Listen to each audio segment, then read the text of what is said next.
Hey, this is Sifu Slim, and I am very high.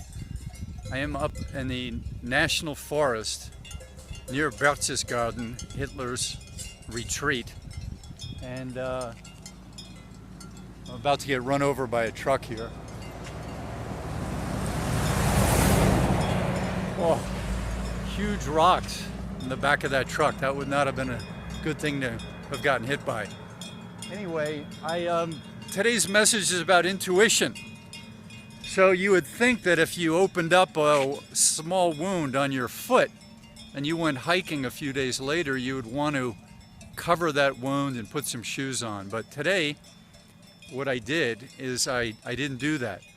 I said, I don't want anything rubbing on that foot. I don't want the sock to the shoe rubbing on the side. So I'll show you where I opened up my foot. So right there, and I have not cleaned it. I took a shower, two showers. This was 2 days ago. So I took a shower the first day, shower the second day, and I have not messed around with it. I have not put any ointments on it. I am not a believer in putting ointments on things for the most part, unless there was contamination. I hit a clean rock, and it rains a lot where I am, so the rock was clean. No reason to worry about that wound. So my wound is healing.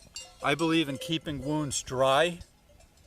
A friend of mine who's a plastic surgeon said, keep things dry, don't goop them up. So most people historically goop things up, Neosporin, all the ointments, blah, blah, blah, the first aid kit.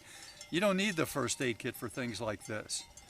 You don't need stitches for something this small. This is going to take care of itself, God willing. So today I didn't want anything rubbing on this. I have slightly bumped into things twice since I did this, and it reminded me, you don't bump into things. So I used these shoes. These are the coolest flip-flop hiking things. They're called Gumbies. And they've got actual tread, so for you flip-flop users, when you hit something wet and you're on tile or wood or smooth surfaces, you're going to slip. These things have a tire tread on it. This is the key. They're also like wearing an orthotic. They're beveled in there, and they fit my foot very well. I got these at the triathlon in Kitzbühel from a guy from Vienna. So I used these today. And what do you do if you're a hunter-gatherer or you're a Tarahumara Indian with the huaraches, the limited sole footwear that they wear? They used to wear leather with rawhide, and now a lot of them are going to rubber, like a tire tread with rawhide.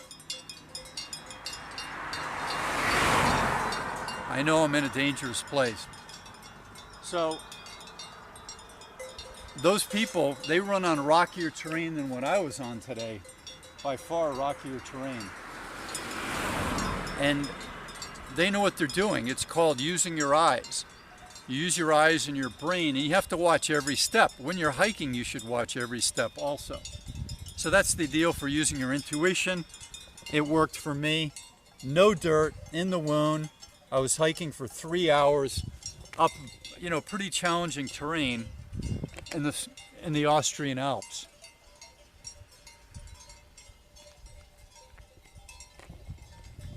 Hook something. I can't read it from here. These names they're tough names. There's the Schmuckenlift. That's the name of the mountain. The Shmucken something or other. Schmuckenlift. You can get Brotzeiten and Getränke. So a broth type of a thing, a soup, and a drink. Steiner beer.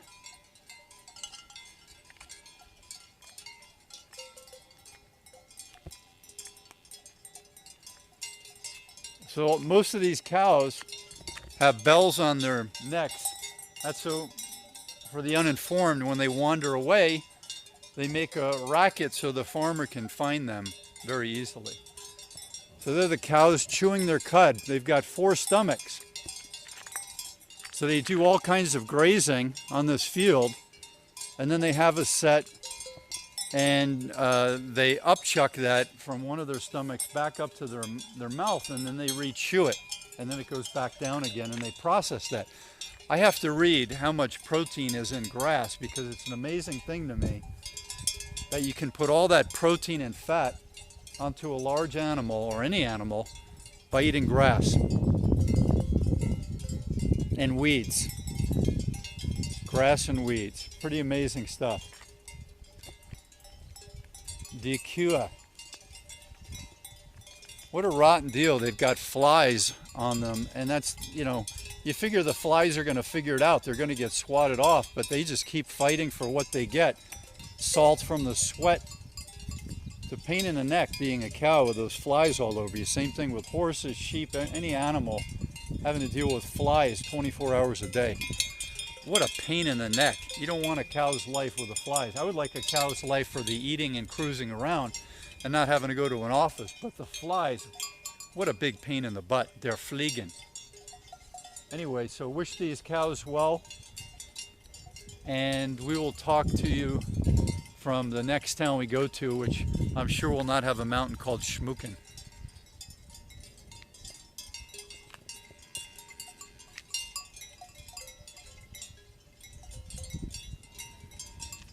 Tschüss.